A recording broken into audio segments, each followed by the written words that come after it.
Hello and welcome to this special episode of Holy Land Uncovered. I'm Emily Francis. We are on location in the wonderful, beautiful, and historical city of Ioannina. We'll take a look at the history of commonality and coexistence between Jews, Muslims, and Christians throughout this region. Plus, we'll have a special interview with the mayor of the city, Dr. Moshe Elisaf, who will tell us about the history of the Romanio Jews and give us an inside look at the very impressive synagogue in the city.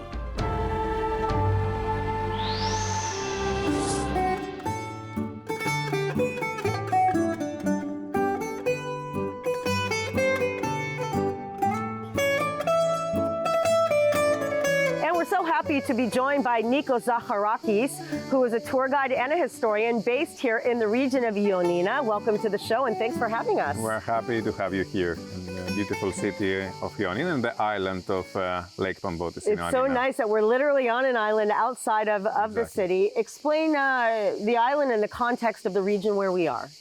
Actually, the island is lying in the middle of the lake. And it's one of the most famous sites of the area. It has an important and interesting history since on this island we have, even nowadays, 7 monasteries, 7 Byzantine monasteries. And also a small village that was inhabited hundreds of years ago.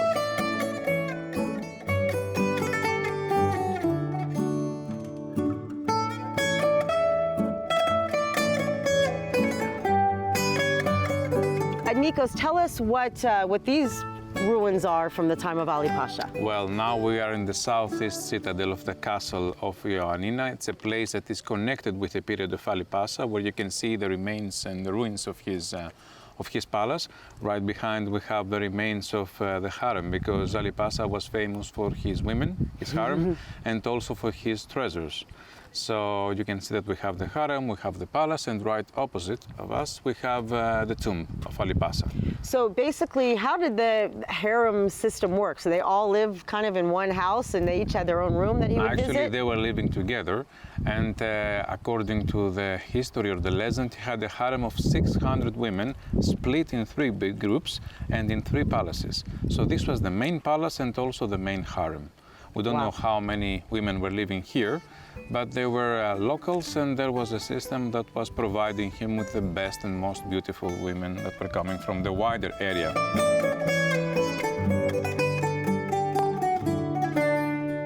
Behind us is obviously a very important building. Right behind us we can see the Fetihe Mosque, one of the 2 mosques that we still have in the area in the city of Ioannina. We used to have 17 till 1913 when the city was liberated, but nowadays we have only 2. And now they're not active mosques, they are museums. So this one is the oldest one, the Fetihe, from the Turkish word fetih, that means the conquest. So it is a mosque of the conquest. And right in front of it you can see that we have the tomb of Ali Pasha with his body and not his head, because his head is buried in Istanbul. He was beheaded, he was executed, and his head was transferred in a golden plate and a golden disc along with the heads of his sons and grandsons in Istanbul as a proof that the rebel was executed and the rebellion was over, because he was accused for treason. What did he do? He was trying to form a kind of an independent state. So he was trying to murder his opponents, and this came to Sultan, so he was informed of this. He organized a campaign against Ali Pasha that lasted close to 2 years. And at the end of this period, in 1822, he was trapped on the island and he was executed.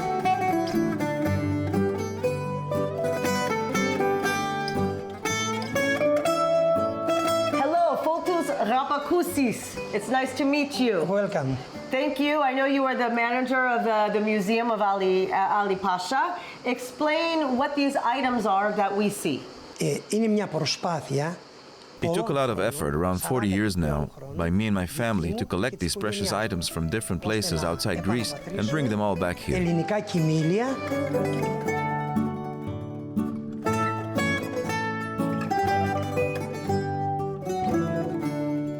So Nikos, tell us about this monastery and why this is the most important one on the island. It is the most important because it is the oldest. It dates back to 1291, And the frescoes that we can see on this monastery date back in the period between 1530 to 1560. And are attributed to a specific school of art that we call the School of Art of Northwest Greece. Now, the frescoes that we're seeing are unique. I know that you mentioned something even in the entrance, that they even depict exactly. the Greek philosophers. We have a quite rare depiction of the ancient Greek philosophers. And why is this? Because they are honored as prophets that spoke for the one unknown God before Christ. But they were not baptized, that's why they missed the hail around their head.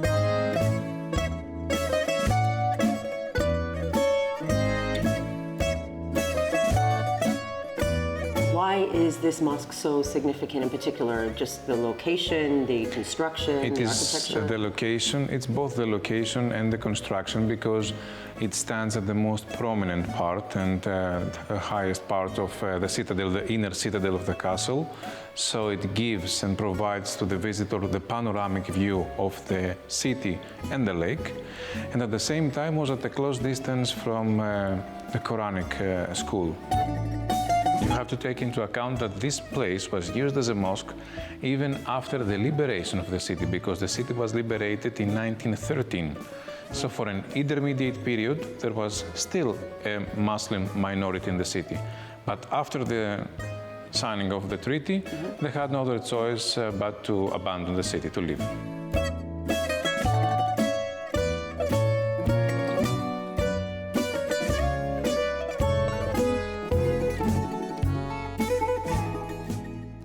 We are at the center of traditional handcraft in the city of Ioannina, which is a crowning jewel of this region and a silversmithing technique that dates back nearly 1,000 years. Take a look in this next report.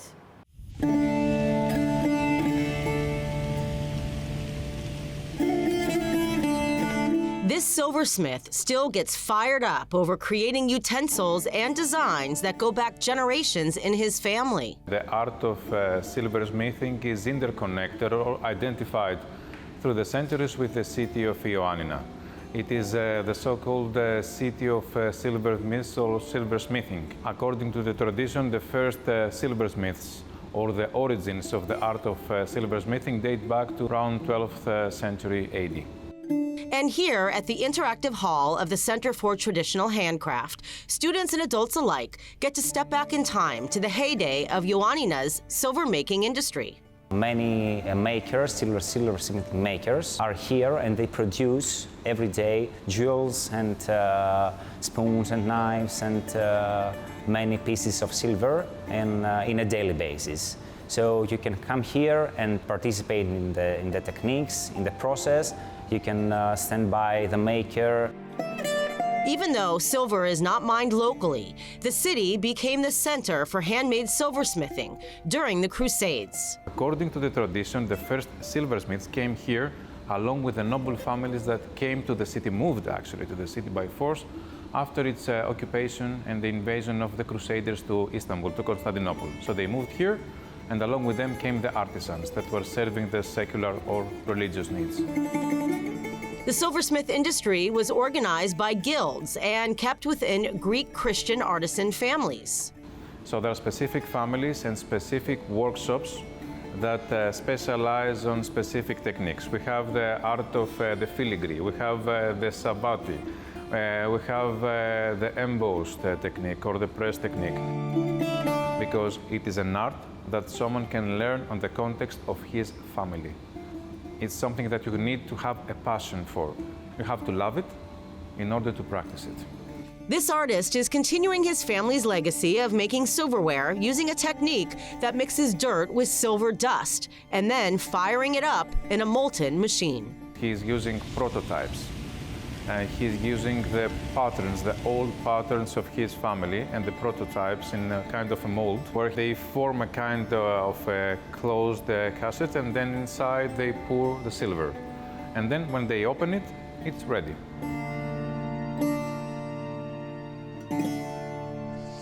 Don't go anywhere. We have so much more coming up for you on this special Holy Land Uncovered episode from Ioannina.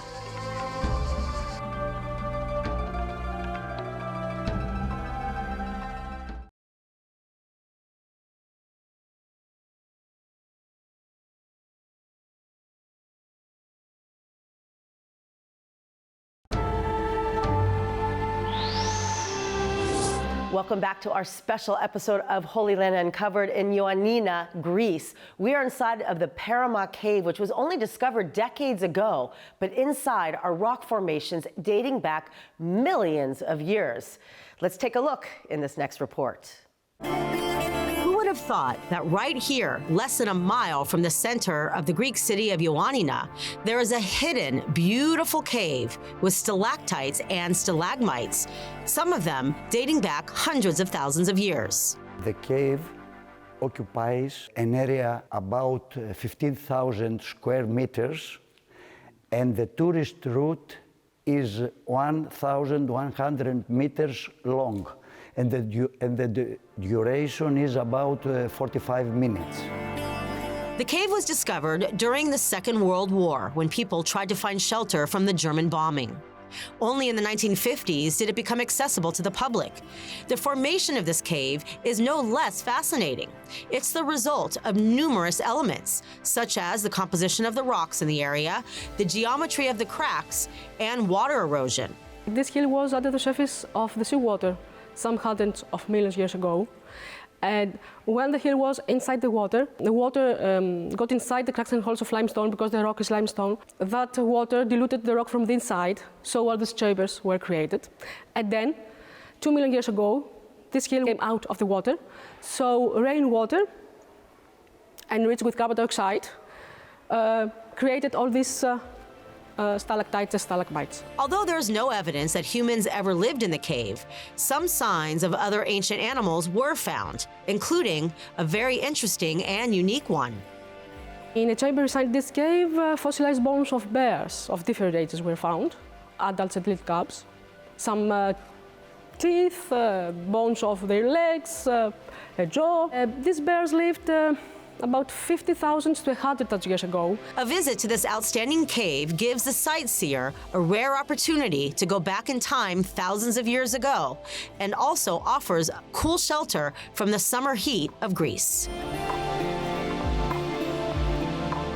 It is said that Jews have lived in Greece since the time of the Second Temple, and documented evidence describes Jewish people living here continuously for more than 2,000 years since the time of Alexander the Great. And the community in Ioannina is the oldest in all of Greece. And here is a synagogue that shows where the center of Jewish life was. Let's come inside.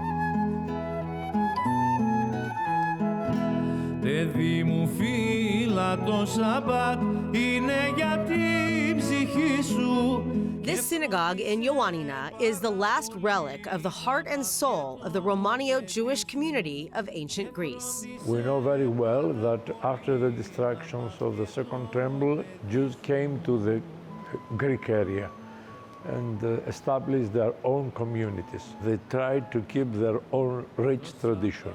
That is a very important element of our identity. The Romanian people have their own customs, which are distinct than the other customs of the other Jews. Παιδί μου φύλλα το Σαββάτ είναι για την ψυχή σου. The sepulchres are very old, because 500 years old. Να μάθει το παιδί σου. Ioannina mayor, professor, and physician Dr. Moshe Elisaf is on a mission to keep alive the history and the unique customs of the Romanio Jews from the city of Ioannina. For many centuries, Orthodox Christians, Muslims, Albanians, Serbs, and Jews were coexisted relatively peacefully, especially under Ottoman Empire.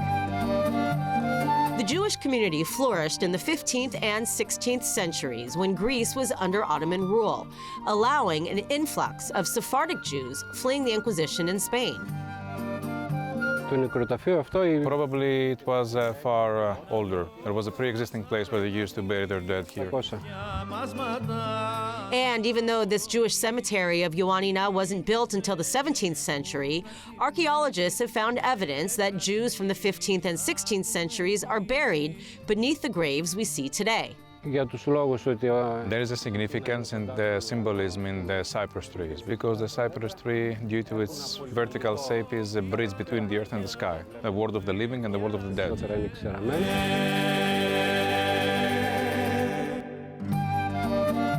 By the turn of the 20th century, Jews made up 20% of Ioannina's population of 20,000. But by the end of the Ottoman Empire in the early 1920s, the majority left and emigrated to Israel and the United States. But then the Nazis came knocking, and those who remained were sent away and murdered. During the war, there were about 2,000 people here. 25 of March 1944 were arrested and sent directly to the Auschwitz-Birkenau concentration camp. The losses of the community were 92%, one of the highest in Europe. After the war, 160 members came back. Right next to the entrance of the cemetery, we have a monument for those who died on the concentration camps. And into this monument, we don't have anymore, the ashes from these concentration camps. And there was an act of sacrilege. A few years ago, they broke this mast, they destroyed everything, and they dispersed away all the ashes. There is a growing anti-Semitism in the country, including the city. However, in Greece, the anti-Semitism is verbal, but we had no other problems of security as it happens in Europe, in Belgium or in France. Today, there are fewer than 50 Jews remaining in Ioannina, including Mayor Elisaf, who is the first Jewish mayor in European history. But the Romanio community outside of Greece remains strong and proud of their heritage and customs. Dr. Moshe Elisaf, thank you for joining us. Thank you for being here. How does it feel to know that here you are making history? It's a great pleasure and honor for me to be elected as the first Jewish mayor in this country, and not only, maybe as the first elected Jewish mayor in Europe. So tell us a little bit about the Jewish community and the Romanio Jews in particular. I know that you yourself are Romanio. Ioannina was the center, was the capital of the so-called Romanio Judaism. It was the center of small Jewish communities around the country and the whole area, which were Romaniote communities. That means Greek-speaking communities. Even though the majority of the Jewish communities in our country are Sephardic communities, there were about 6-5 communities before the Second World War which were Romaniote. And the most important Romanio Jewish community was Ioannina. Is it possible, given that the Romanio Jews have so much history, that this community were part of the community that left Judea after the destruction and came directly to Greece since it's so close? Yes, it's very possible. We don't know exactly the origin of the community, but it is at least 2,000 years, maybe after the destruction of the temple. The first written material about the existence of the Jewish community is 1339 from a Byzantine emperor. It's very difficult to keep these monuments, this impressive synagogue, which is one of the biggest in the country, if not the biggest. Even though this building wasn't built until a few hundred years ago, is there something in the way that it's established and the bima is up high? Is this in line with the Romaniote custom? It is constructed according to the traditional Romaniote style, which means that the bema and the hull is in the same line. This is a typical characteristic of the Romaniote synagogues. You can also see the women's session. Before the Second World War, the women went to the women's session from an entrance outside from the yard. But now we don't use it. The first decades of the 20th century, there were about 5,000 Jewish members in a population out of 20,000. That means 20% of the local population were Jewish. The first decades of the 20th century, many of them immigrated either to Palestine, but mostly to the United States. And they established in the United States their own congregation, which is active today.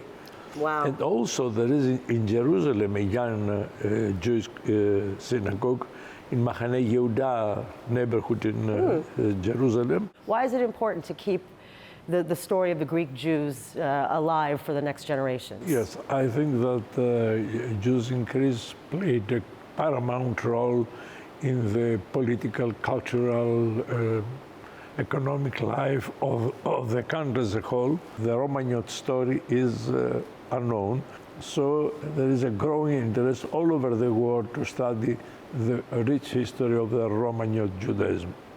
Well, Mayor, thank you so much for your time, and we really appreciate your opening your arms and your hearts to us. Thank you for being here. You understand that the small Jewish communities rely on the support of Israel and the Jewish people around the world. Thank you, much appreciated. We're having a wonderful time. Thank you again. Thank you. The region of Epirus is known for its wide variety of unique grapes. In fact, we visited the largest winery in the region called Zinos. Let's take a sip.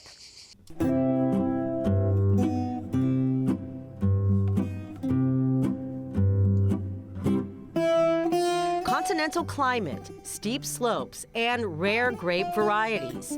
This is the sacred trinity behind the unique wines of Ziza. Located in the mountainous Epirus region of northwest Greece, the town of Ziza has been known for its long-lived legacy of winemaking, even having its own wine appellation. Zinos, the biggest winery in Ziza and the first cooperative in northwest Greece, was established in the early 1970s and has been producing wines and researching native varieties ever since. Viticulture in this area is known from the 16th century. And many foreign travelers pass from this area, like Lord Byron, and wrote about our wines. Using innovative methods while still honoring old traditions, Zinos produces different types of wines and spirits, from red to orange, all the way to traditional tsiporo. But the one that shines brightest is their white wine made from their rare Dibina variety. Thanks to Dibina, the wines of Ziza have been awarded with their own PDO, meaning Protected Designation of Origin, bringing a lot of pride to the local community. A wine from the Dibina variety produced only in this area. So we have wines with high acidity. We are in the medium range of alcohol. And the aromas are lemon, citrus, cinnamon. Whether it's due to dietary reasons or better communication, sipping wine in the place where it all began explains best why it's called the nectar of the gods. Thanks again for watching this special episode of Holy Land Uncovered on location in Ioannina, Greece. I'm Emily Francis, and we really hope you enjoyed this episode. We take so much pride in being here and being able to show you all of the wonderful sites, rich cultural history from this wonderful region. And you may want to check it out on social media and come here by yourselves in person to take part in the warmth and friendliness of the region and the people who live here. Thanks again for watching. I'm Emily Francis, and we'll see you back here again next week.